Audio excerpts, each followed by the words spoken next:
చాలా కాలం క్రితం వారణాసిలో ఒక రాజు కాకి నివసించేది. అతనికి ఎంతో తెలివైన మంత్రి ఉన్నాడు.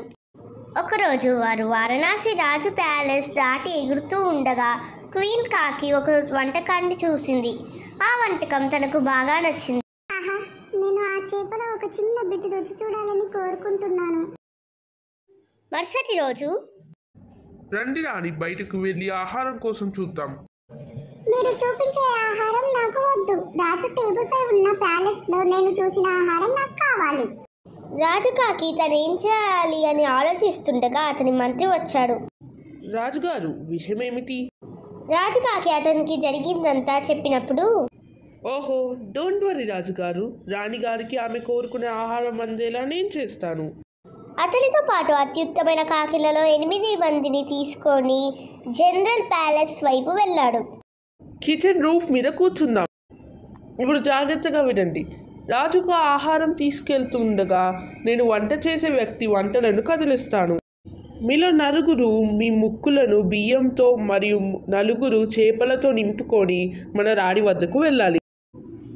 ఇప్పుడు వంట అతను వస్తాడు. అతను అక్కడికి చేరుకోగానే నేను వెళ్తాను.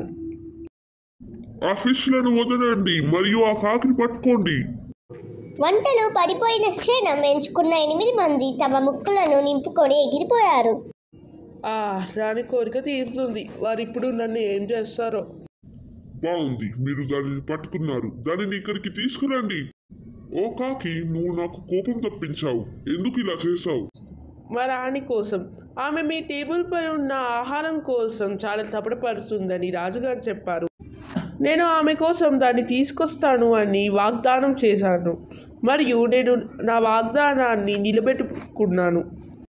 పక్షి తన రాజు కోసం తన జీవితాన్ని త్యాగం చేయడానికి సిద్ధంగా ఉంది. అటువంటి విధేయత చాలా అరుదు. అతన్ని విడువు. ఇక నుండి నా కోసం వండిన ఆహారంలో కొంత భాగాన్ని మీకు మరియు మీ రాజు గారికి, రాణి గారికి ప్రతిరోజు పంపబడుతుంది. మరియు మీ రాజు కోసం పెద్ద మొత్తంలో బియ్యం వండుతారు. ధన్యవాదాలు రాజుగారు.